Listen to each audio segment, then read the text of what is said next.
People share the most satisfying way they got revenge against their HOA.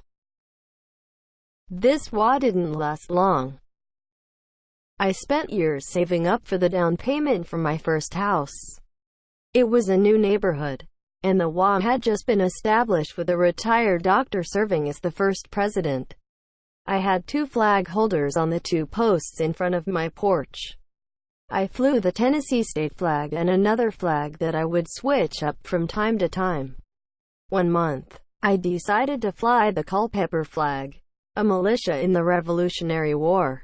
The HOA president came knocking at my door demanding I take it down because his wife was British, and she was offended. I told him in nice words that he could get bent, and so he tried to fine me.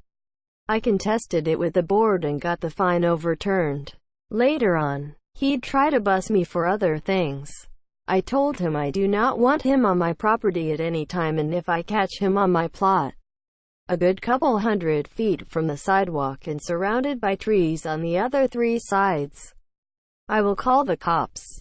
I left him a notice on his door and let the HOA board know about the notice. I came home a week later to a fine because the lettering on my door was not standard. It included a picture up close and a signed confirmation from the president. I walked over to the HOA president's house and got into a verbal argument with him. I called the cops and eventually took him to court, which resulted in a restraining order. It got so messy after that, the HOA dissolved and my neighbors threw a huge party. She picked the wrong guy to mess with. They had someone go around and check if the dogs are leashed. If not, they call animal control to have them taken away. Yet HOA has called animal control on people who have their dogs leashed. Their reason? The length of the leash was either too long or too short. They tried to take away one guy's dogs for that reason, and that sparked a war between the HOA head and the homeowner, who was a former Marine, a former police officer, an all-around madman. HOA head did not stand a chance against a retired, crazy person who had a lot of time and money and was well liked in the neighborhood. What he did was completely not normal to the mostly conservative community.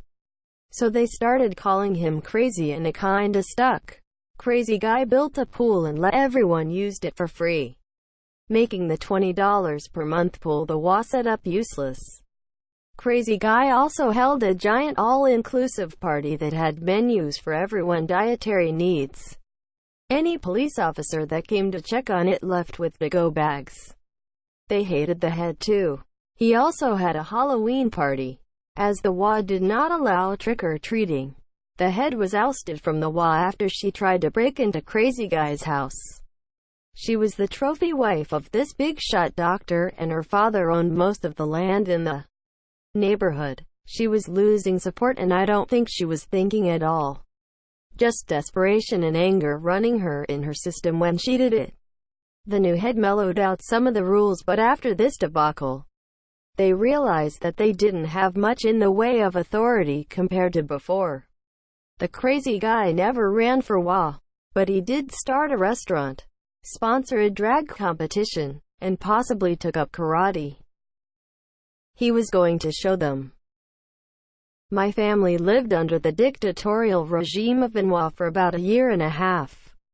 When we moved in, everything was fine. The rules weren't that crazy: no cars on the lawn, or stupid ornaments, things like that. My dad, who is into ham radios, without consulting the HOA, put up a small but hardly visible antenna on the back of the house. The top of it could be seen from the front, but only just the very top. Well, the HOA president decided to spoil my dad's harmless hobby by calling him into a meeting to have the High Council tell him that he had to take it down. He told them he would, although there was nothing in the bylaws saying he couldn't have it. The next day, the antenna was 15 feet taller, as my dad had raised the extension in response. The HOA president put a fine in our mailbox immediately and gave my dad a stern talking to at our front door. The following day, the antenna was raised up another 10 feet, with an extension added in. At that point, it was clearly visible all over the neighborhood. Another fine showed up in our mailbox and my dad had to go to another meeting. They threatened to begin eviction proceedings if he didn't take it down immediately. He acquiesced and agreed to take it down. The next day the antenna was still there with my dad on the roof first thing in the morning, waving at the HOA president as he predictably came around to inspect. In a furious huff, he went to the council and called my dad in and told him that they would begin eviction proceedings, since he was not only violating HOA rules but making a mockery of the monsieur at that point. My dad pulled his ace card and had my uncle lawyer come in and explain that where we lived, HOAs could not regulate the use and transmission of ham radios and licensed operators due to their use for emergency communications and transmissions. My dad knew this all along but just decided to mess with the HOA regardless. He kept his tower, and the HOA caved in on the fines and punishments and realized they couldn't do anything unless they wanted to take us to court and prove that what my dad had was unreasonable, which it clearly wasn't. It's his favorite story to tell at parties. With time and money on his side, he put his plan into action. My mom told me a great story of the vengeance one of her clients enacted after being harassed by a tyrannical HOA. The guy is a surgeon and very wealthy. He bought a piece of property and the HOA started really messing with him bad, ripping his trees out, fining him large sums of money for infractions that were baseless, etc. When he would fight them and ask for proof, they would retaliate by messing with him even more. They fined him for the paint color of the house, which was already on there when he bought the property, so he paid to have the house repainted. Then they fined him because the mailbox wasn't the right color. The list goes on and on. This guy even stopped coming to the property after a while and lived in another house because he couldn't take it anymore. The pettiness and retaliation were becoming overwhelming and he was done. The revenge. Being a pretty prestigious surgeon and having a ton of money, he decided to buy every piece of property that became available in the neighborhood. This plot took over a year of buying property after property in this neighborhood. He would put them in names of different businesses he owned as to not raise suspicion. The HOA didn't even see it coming. He showed up to an HOA meeting where they were re-electing all of the board members for the year to discuss a grievance he had about one of the many letters he had received, fining him for yet another ridiculous violation. They basically told him to pound sand. He said something to the effect of, "Here's a list of all the properties I now own in this neighborhood, and that makes me the majority owner. I'm disbanding this HOA." They were stunned, but there was nothing they could do. He defeated the monsieur. This HOA thought going to court was the right path. My parents' HOA has a rule that you are not allowed to cut down trees without a permit from them at any time, for any reason. The first winter they lived there, there was an ice storm and a tree fell onto the neighbor's deck, taking out his entire deck and the sliding glass door that went from his kitchen to his deck. My dad went over with his chainsaw to help him cut down the tree that was now in his kitchen. And, mid-storm, someone from the association heard the chainsaw and came over asking if they had a permit to cut apart the tree in my neighbor's kitchen. He told them to get bent and they tried to give him a $1,000 fine for cutting down a tree without a permit. They can fine you, and if you don't pay it, they can take you to court and put a lien on your property for it. The HOA tried to take him to court and he showed up at the court date. And once he told the judge what happened, he sided with my neighbor because he was a reasonable human, berated the HOA for wasting his time and then proceeded to tell them all to get out of his courtroom, monsieur. It helps to read the fine print. A family friend got married. He works at a power company. He ends up inventing some kind of new device which saves his company a bunch of money. He patents it and becomes very rich. Now, this guy, let's call him John, is a simple man. He likes to hunt, fish, and enjoy the great outdoors.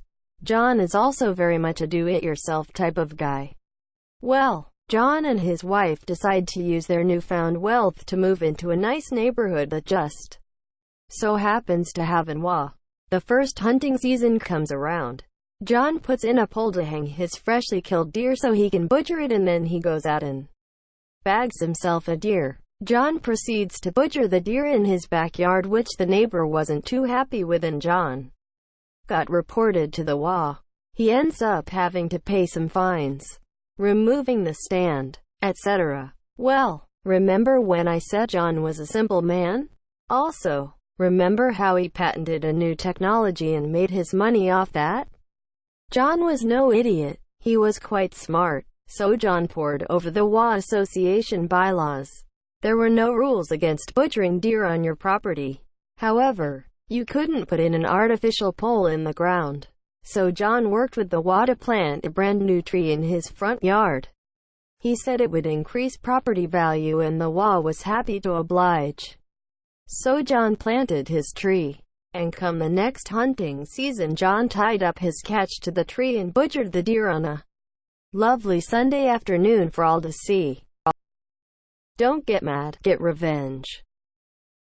I was once made to resod my front lawn in the middle of summer with average daily temperatures over 100 degrees during one of the worst droughts on record, while the whole city was under watering restrictions. In my case, the fine for not resodding the lawn by a particular date was $100 per day until it was done. The new lawn, which I had spent several $100s on, promptly died, and they tried to make me replace it again. But apparently, enough people had complained by that point that before I did, they agreed not to make us replace our lawns until the water restrictions were lifted. The most infuriating part is that there were drought-resistant native grasses I could have planted that would have stayed green, or at least greenish, during the drought, but they were not on the HOA's approved list. Confession time. I had to get up early for work, 3 a.m., so as I drove through the neighborhood, I looked for people watering their lawns in the middle of the night on violation of restrictions. Most people were just trying to avoid being hassled by the HOA. I know, so I left them alone. But when I saw members of the HOA board doing it, I reported them to the city. He planned on fixing up the house and selling it. Then this happened. My brother bought a house in an HOA area. However, he never signed up.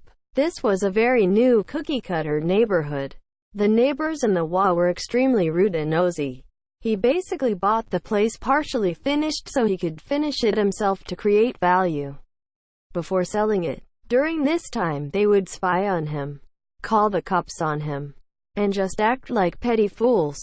So he checked the HOA rules and found they had very strict conformity rules for the neighborhood. He decided to get revenge by doing things that added value that would cost everyone else, like putting in trees and other nice landscaping. His neighbors had no choice but to conform to what he was doing.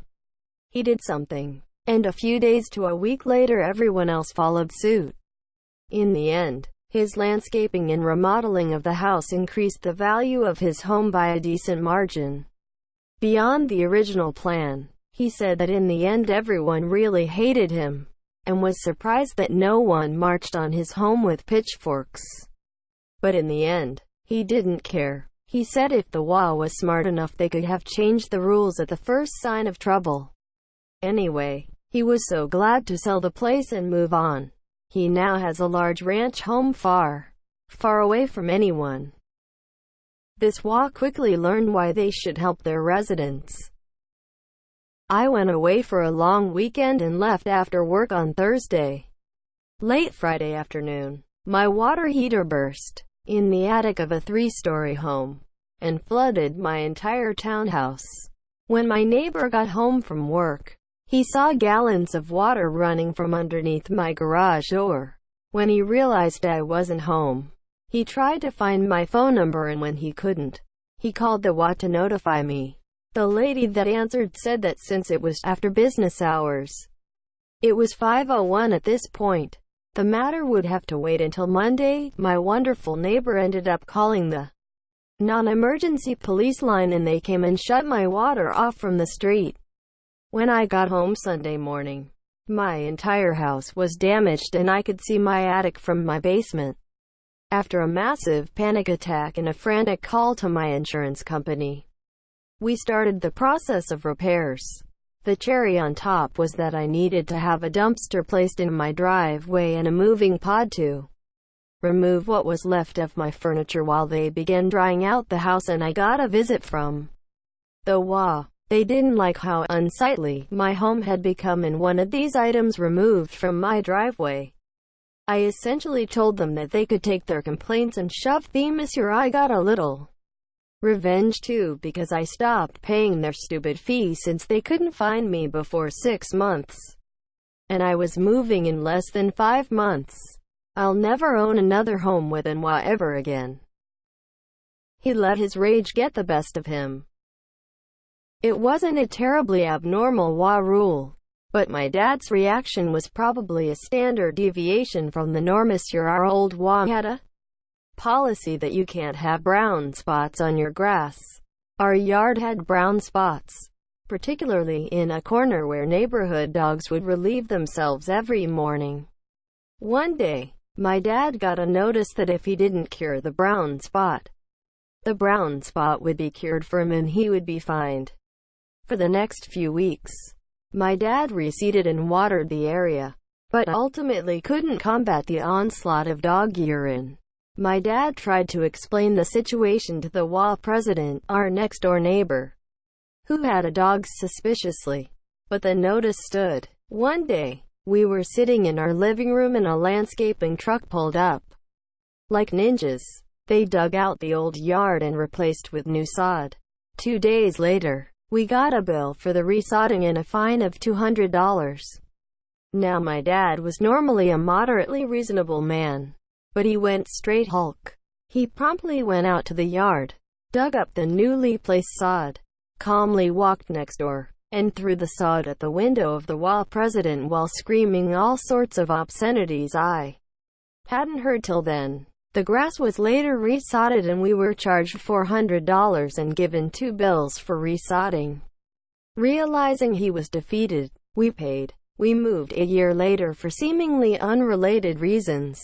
But I like to believe my dad's impotent rage played some part in our decision to not buy an HOA-controlled community thereafter. They're ready to attack when the time is right. My wife and I just bought our first house in May of this year. It's in a decent neighborhood on the outskirts of a small town. So I'm currently building a 20 by 24 garage. The slab is going to be poured next week and I hired some Amish to frame and sheath it. One day, I found a piece of paper in my mailbox without any postage. It said a fence head to white. I already hand-built my fence and painted it white only because white barn paint was on sale. It also said any detached buildings have to have the same siding and the same shingles as the house. I already bought the shingles for super cheap, since the warehouse they were in burned down. So I got a great of a deal, but they were different than my house. Plus I didn't want my garage to match the ugly light brown siding of my house. I threw the paper away before I even finished reading it all. I'm pretty sure this letter came from the same witch that made me pay $3 for the privilege to participate in a neighborhood yard sale in which I netted a whole $3. Here's the kicker though. I don't live in the HOA, so my wife and I are already planning to paint our fence rainbow patterned when we have to repaint it. Not sure what color I'm going to do the siding on my garage though. Maybe blue. Call and complain until you get your way. We live in a community where the property is owned and managed by a private company. But we have a residence board who votes on things like property management. Some of the things the residence board has voted on include increasing our parking areas, positive, and redoing the paving and landscaping between units. Also positive, we have 4 common areas, and when we moved here, there were 4 playgrounds designed towards younger children. We also have a soccer field and basketball court. and a small playground geared towards older children. The community is a mix of older residents and young families. The residents board is mostly the older residents because the young families don't have time to go to these meetings. Over the summer, the resident board voted to remove 2 of the playgrounds and replace them with gazebos or picnic tables or some sort of gathering area. I'm not sure what the specifics are, but pretty much everyone I talked to was okay with the idea because it would be nice to have a place to gather and talk and have a coffee outside. But then the residents board had another meeting and voted to remove all of the playgrounds, except for the one designed for older children. They made this decision because nobody on the residents board had ever used the playgrounds, because their children are grown or they've never had children at all. They decided to leave the big kids playground, which has 2 swings and a tall slide and a climbing structure, but nothing low to the ground for smaller children. They said all the children could use that, but weren't going to add anything for the small children. We were pretty bummed about it because we just had a baby and now she wasn't going to have a playground nearby to play at, which was one of the reasons we moved here in the first place. But because we were too busy to go to the meetings or join the residents board, we didn't get a vote on it. But the story has a happy ending. Almost all of the families with small children contacted the management company in protest, so now, instead of replacing all 4 playgrounds with gazebos, we're getting 2 gazebos and our playgrounds are all getting new equipment.